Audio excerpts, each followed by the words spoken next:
तो नमस्कार मेरे प्यारे बच्चों, स्वागत है आप सभी का आपके अपने YouTube channel the PCM vision में। प्यारे बच्चों, आज के इस वीडियो के माध्यम से हम लोग क्लास 8 हिंदी और मैथ जो 9 दिसंबर को आप सभी का वीकली टेस्ट एग्जाम होने वाला है, उसके मोस्ट वेरी इंपॉर्टेंट क्वेश्चन को कराने वाला हूं और यही सब क्वेश्चन आपका टेस्ट में देखने को मिलेगा।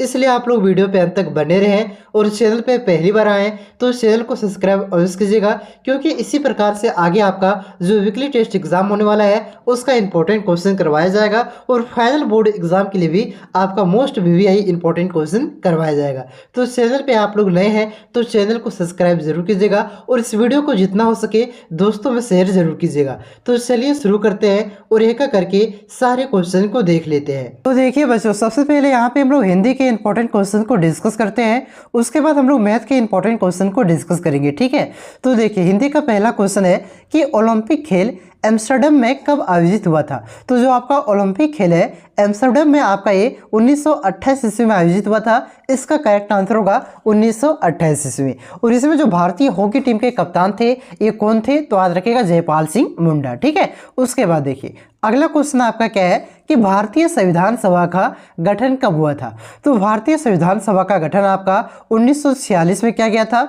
इसका करेक्ट आंसर होगा ऑप्शन नंबर ये 1946। और 1946 में पूरा डेट आप लोग याद रखना चाहते हैं तो आप लोग याद रख सकते हैं। याद रखिएगा 9 दिसंबर 1946 को आपका भारतीय संविधान सभा का गठन किया गया था। क्लियर है। उसके बाद देखिए अगला क्वेश्चन आपका क्या है कि झारखंड के दो सपूत शीर्षक पाठ में मरांग गोम के किन्हें कहा गया है। तो ये जो आपका चैप्टर है झारखंड के दो सपूत, इस जो आपका चैप्टर में मरांग गोम के कहा गया है ये आपका जयपाल सिंह मुंडा को कहा गया है। इसका करेक्ट आंसर होगा जयपाल सिंह मुंडा। उसके बाद देखिए अगला क्वेश्चन आपका क्या है कि झारखंड के दो सपूत शीर्षक पाठ में छोटा नागपुर का शहर किन्हें कहा गया है। तो ये जो चैप्टर है आपका इसमें आपका छोटा नागपुर का शहर किन्हें कहा गया है, तो ये आपका बाबू राम नारायण सिंह को कहा गया है। इसका करेक्ट आंसर होगा बाबू राम नारायण सिंह। क्लियर है। उसके बाद देखिए अगला क्वेश्चन आपका क्या है कि बाबू राम नारायण सिंह की शिक्षा दीक्षा की मुख्य बाधा क्या थी। यानी कि जो इसमें आपका चर्चा किया गया है एक महान व्यक्तित्व है आपका बाबू राम नारायण सिंह। तो इसकी जो शिक्षा दीक्षा की मुख्य बाधा थी, इसकी मुख्य बाधा का क्या कारण था। तो इसके मुख्य बाधा का कारण था पिता की दयनीय आर्थिक स्थिति। यानी कि इसके पिता बहुत ही गरीब थे। इसके पिता की जो आर्थिक स्थिति थी, दयनीय आर्थिक स्थिति थी, ये बहुत ही खराब थी और इसी वजह से इसकी शिक्षा दीक्षा का यही आपका क्या था, मुख्य कारण था। तो इसका करेक्ट आंसर होगा ऑप्शन नंबर 1 आपका पिता की दयनीय आर्थिक स्थिति। उसके बाद देखिए अगला क्वेश्चन आपका क्या है कि झारखंड के दो सपूत शीर्षक पाठ में बाबू राम नारायण सिंह किससे प्रभावित होकर के समाज सेवा में आए थे। देखिए इस चैप्टर में बताया गया है कि जो आपका बाबू राम नारायण सिंह है ये पहले आपका क्या थे, वकील थे। ठीक है, तो ये समाज सेवा में किससे प्रेरित होकर के, किससे प्रभावित होकर के आए थे, तो ये था आपके डॉक्टर राजेंद्र प्रसाद। और डॉक्टर राजेंद्र प्रसाद कौन थे, तो ये भी आपका एक वकील थे और ये आपका भारत के प्रथम राष्ट्रपति थे। कौन थे, तो भारत के प्रथम राष्ट्रपति थे, ध्यान रखिएगा। इसी से प्रभावित होकर के बाबू राम नारायण सिंह आपका समाज सेवा में आए थे। क्लियर है। उसके बाद देखिए अगला क्वेश्चन आपका क्या है कि झारखंड राज्य की स्थापना कब हुई थी। बहुत ही आसान क्वेश्चन है, झारखंड का बच्चा ये क्वेश्चन को जानता होगा। तो झारखंड की स्थापना कब हुआ था, कमेंट कर दीजिए जल्दी से। ठीक है, तो झारखंड की स्थापना आपका 15 नवंबर 2000 ईस्वी को हुआ था। कब हुआ था, 15 नवंबर 2000 ईस्वी को हुआ था। किससे अलग होकर के झारखंड की स्थापना की गई थी, तो जो हमारा पड़ोसी राज्य है बिहार, बिहार से अलग करके आपका झारखंड की स्थापना की गई थी। ठीक है, क्लियर है, ये आपको समझ में आ गया होगा। और ये आपका 15 नवंबर को किसका जन्मदिन है, कमेंट करके जरूर बताइएगा। अभी हाल फिलहाल आपका पार हुआ है स्थापना दिवस 15 नवंबर। ठीक है, चलिए अगला क्वेश्चन देखिए आपका क्या है। अगला क्वेश्चन आपका है कि झारखंड के दो सपूत शीर्षक पाठ में किन दो सपूतों की विस्तार से चर्चा की गई है। तो ये जो आपका चैप्टर है झारखंड के दो सपूत, इस शीर्षक आपका जो शीर्षक वाला चैप्टर है ये चैप्टर आपका, इसमें दो सपूतों की विस्तार से चर्चा की गई है। तो आपका जयपाल सिंह और बिरसा मुंडा। क्लियर है। उसके बाद देखिए अगला क्वेश्चन देखिए बिरसा मुंडा की जगह पर आपका कहीं कहीं पे आपका बाबू राम नारायण सिंह भी रहे तो उसे आप लोग टिक कर सकते हैं। ठीक है, लेकिन इंपॉर्टेंट यही है आपका जयपाल सिंह और बिरसा मुंडा आपको टिक करना है। चलिए अगला क्वेश्चन हम लोग देख लेते हैं। देखिए अगला क्वेश्चन आपका क्या है कि बाबू राम नारायण सिंह किस मार्ग से कभी विचलित नहीं हुए। तो जो आपका बाबू रामनारायण सिंह थे, ये किस मार्ग से कभी विचलित नहीं हुए थे? तो ये आपका देश की सेवा के मार्ग से कभी विचलित नहीं हुए थे। इसका करेक्ट आंसर होगा देश सेवा। क्लियर है? उसके बाद देखिए अगला क्वेश्चन आपका क्या है कि लोग उनके समर्थक क्यों बन जाते थे? तो लोग बाबू रामनारायण सिंह के समर्थक क्यों बन जाते थे? क्योंकि उसका जो वक्तव्य था इसी से प्रभावित होकर करके लोग आपका बाबू रामनारायण सिंह के समर्थक बन जाते थे। तो इसका करेक्ट आंसर होगा वक्तव्य से प्रभावित होकर। उसके बाद देखिए अगला क्वेश्चन है कि बिहार में विनाशकारी भूकंप कब आया था? तो बिहार में विनाशकारी भूकंप आपका 1934 ईस्वी में आया था। इसका करेक्ट आंसर होगा 1934 ईस्वी। उसके बाद देखिए अगला क्वेश्चन आपका क्या है कि कारावास के दौरान किनके दो पुत्रों का देहांत हो गया था?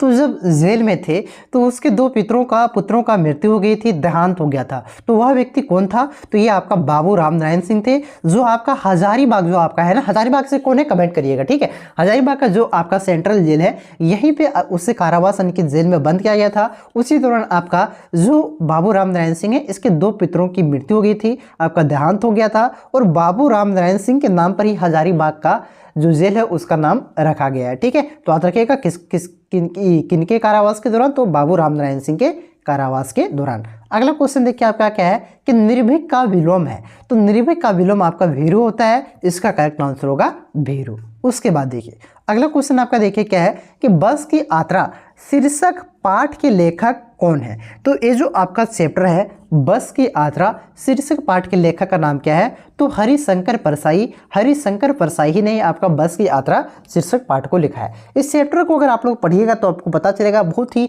हंसी लगेगा, अच्छा लगता है। कहानी बस के बारे में बताया गया है, जो आपका खटारा बस रहता है, ठीक है। चलिए अगला क्वेश्चन देखिए आपका क्या है कि बस की यात्रा शीर्षक पाठ किसकी रचना है? मनोवैज्ञानिक रचना है, हास्य व्यंग्यात्मक रचना है, अतो निबंधात्मक रचना है, अतो आत्मकथक है। तो ये जो आपका चैप्टर है ये आपका हास्य व्यंग्यात्मक रचना है, यानी कि इस चैप्टर को पढ़ने से आपको बहुत ही ज़्यादा हंसी आएगी। थोड़ी सी कॉमेडी टाइप की है ये चैप्टर, ठीक है। तो इसका करेक्ट आंसर होगा हास्य व्यंग्यात्मक। उसके बाद देखिए अगला क्वेश्चन आपका क्या है कि बस के प्रति श्रद्धा का कारण था। तो बस के प्रति श्रद्धा का कारण क्या था? बस आपका वयोवृद्ध होना था। ऑप्शन नंबर इसका करेक्ट आंसर होगा वयोवृद्ध होना।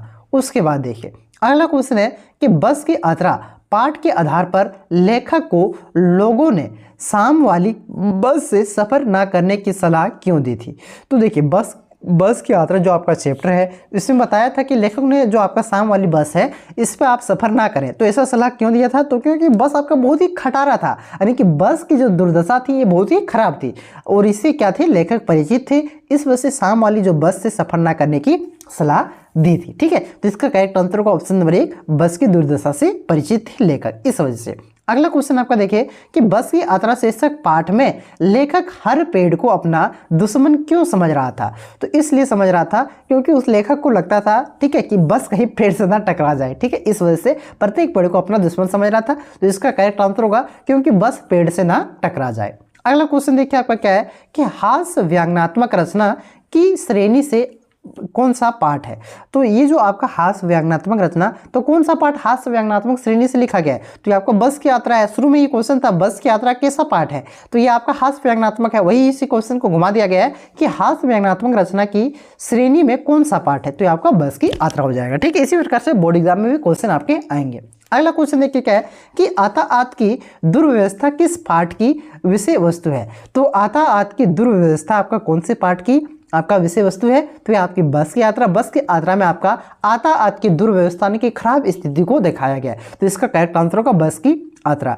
अगला क्वेश्चन देखिए आपका क्या है कि बस की यात्रा पाठ में लेखक ने किसके तरफ श्रद्धा भाव से देखा है? तो लेखक ने किसके तरफ? तो बस की तरफ से आपका श्रद्धा भाव से देखा है। इसका करेक्ट आंसर होगा बस। उसके बाद देखिए अगला क्वेश्चन आपका क्या है कि बस में कितने मित्र सवार थे? तो बस में आपका टोटल 5 मित्र सवार थे। इसका करेक्ट आंसर होगा 5। उसके बाद देखिए अगला क्वेश्चन आपका क्या है कि कितने लोगों को सुबह काम पर हाजिर होना था? तो ये आपका 2 लोग थे जिसे सुबह काम पर हाजिर होना था। तो इसका करेक्ट आंसर होगा 2। उसके बाद देखिए अगला क्वेश्चन आपका क्या है कि कौन पूजा के योग्य थी? तो बस आपका जो था ये पूजा का योग्य था। इसका करेक्ट आंसर होगा बस। अगला क्वेश्चन देखिए आपका क्या है कि बस जबलपुर की ट्रेन के लिए किस स्थान में पहुंचा देती थी।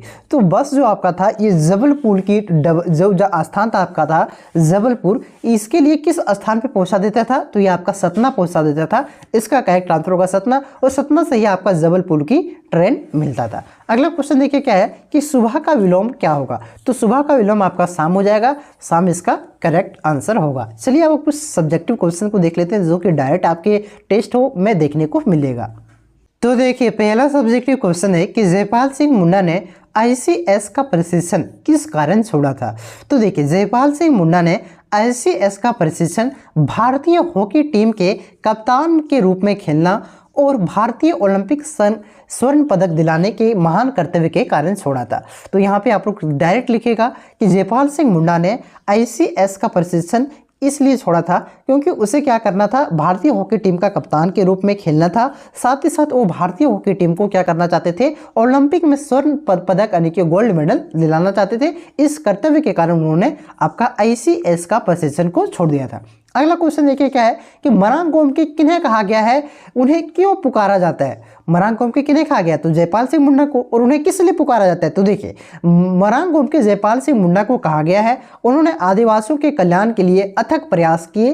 क्या इसी कारण आपका जो आदिवासी समुदाय के लोग ने उन्हें मरांग गोमकी के नाम से पुकारा, जिसका अर्थ होता है महान पुरुष। तो क्लियर है, मरांग गोमकी किसे कहा गया है, जयपाल सिंह मुंडा को। और किस लिए कहा गया है, क्योंकि उन्होंने आदिवासी जो आपका अनुसूचित जनजाति के लोग हैं, आदिवासी हैं, इनके लिए, उनके उन्नति के लिए, उनके कल्याण के लिए अथक प्रयास किए थे, बहुत ही ज़्यादा प्रयास किए थे। इस वजह से आदिवासी समुदाय के लोगों ने उन्हें मरांग गोमकी के नाम से पुकारा, जिसका अर्थ क्या होता है, महान पुरुष होता है। अगला क्वेश्चन देखिए क्या है कि लेखक हर पेड़ को अपना दुश्मन क्यों समझ रहा था। तो देखिए जर्जर बस के कारण लेखक को लगता था कि कहीं बस की स्टीयरिंग फेल ना हो जाए, जिससे कि किसी पेड़ में टकरा जाए, यदि पेड़ की बस टकरा गई तो मौत निश्चित ही आ जाएगी। इसलिए सड़क किनारे किनारे जितने खड़े पेड़ थे आपका, सभी को लेखक क्या समझते थे, अपना दुश्मन समझते थे। लेखक को पहले भी बताएं कि लगता था कि स्टीयरिंग कहीं फेल ना हो जाए और क्या हो जाए, बस पेड़ से टकराया ना जाए। तो इस वजह से जितने भी सड़क किनारे पेड़ थे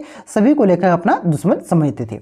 अगला क्वेश्चन देखिए आपके क्या है कि प्राकृतिक दृश्य भी लेखक को लुभाने क्यों नहीं लग रहे थे। तो देखिए सड़क के दोनों ओर सुंदर वृक्ष थे जिन पर पक्षी बैठे थे, लेकिन लेखक तो हर पेड़ दुश्मन नजर आ रहा था, क्योंकि हर पेड़ के आने पर उसे ऐसा प्रतीत होता था कि बस कहीं इससे टकरा ना जाए, इसलिए उसे लुभावने प्राकृतिक के दृश्य भी आकर्षित ना करते थे। क्लियर है, ये इसका करेक्ट आंसर होगा। अगला क्वेश्चन देखिए क्या है कि बाबू रामनारायण सिंह की शिक्षा दिशा में क्या बाधा थी। तो देखिए पिता की दयनीय आर्थिक स्थिति बाबू रामनारायण सिंह की शिक्षा दिशा का मुख्य बाधा थी, यानी कि उसके पिता की दयनीय स्थिति बहुत ही खराब थी। आखिरी क्वेश्चन देखिए क्या है कि कुछ यात्री बस ड्राइवर को मारने के लिए क्यों उतारे हो गए थे, यानी कि जो बस पे बैठे सवारी थे, यात्री थे, ये बस ड्राइवर को क्यों मारने के लिए उतारू हो गए थे। तो देखिए बस में खराबी थी इसलिए बस रुक गई, किंतु कुछ यात्रियों ने समझा बस खराब नहीं हुई, ड्राइवर ने जानबूझकर रोकी है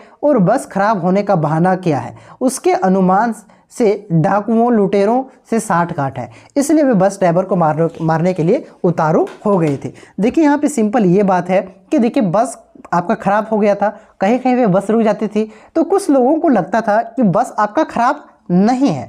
क्या कर रहे हैं, जो आपका ड्राइवर है, इसका जो डाकू है उसे क्या है, साठ गांठ है, यानी कि वो मिला जुला हुआ है बस का ड्राइवर डाकुओं से, और ये आपका क्या कर सकते हैं, ये हमें लूट सकते हैं, ये हमें हमारे सामान को छीन सकते हैं। इस वजह से क्या कर सकते हैं, आपका बस के ड्राइवर को मारने के लिए कुछ यात्री आपका उतारू थी। तो यहाँ पे वीडियो आपका लंबा हो रहा है, तो जो आपका मैथ का इंपॉर्टेंट क्वेश्चन है ना बच्चों, इसका आपका यहाँ पे देखिए स्क्रीन पे दिख रहा होगा मैथ इंपॉर्टेंट क्वेश्चन, इसे आप लोग देख लीजिए। एक वीडियो में संभव नहीं हो पाता है, चैनल पे आप लोग विजिट नहीं करते, चैनल पे विजिट कीजिए। आप टेलीग्राम ग्रुप को ज्वाइन कर सकते हैं, तो आपका जो व्हाट्सअप चैनल है सभी का लिंक नीचे डिस्क्रिप्शन में दिया हुआ है, आप लोग उसे ज्वाइन कर लीजिए और वहां से आप लोग क्या कीजिए, इसे ज्वाइन करके आप लोग रख लीजिए ताकि इसका नोटिफिकेशन ना जाए, आपको मिल जाए। ठीक है, वहाँ पे मैं वीडियो का लिंक आपको पब्लिश कर देता हूँ और आप लोग चैनल पे विजिट करके उस वीडियो को, मैथ के वीडियो को भी देख लीजिएगा। ठीक है, चलिए वीडियो अगर अच्छा लगा हो तो वीडियो को प्लीज़ लाइक कीजिएगा, चैनल पर नए हैं तो प्लीज़ सब्सक्राइब जरूर कीजिएगा। मिलते हैं नेक्स्ट वीडियो में, तब तक के लिए जय हिंद, जय भारत, जोहार झारखंड।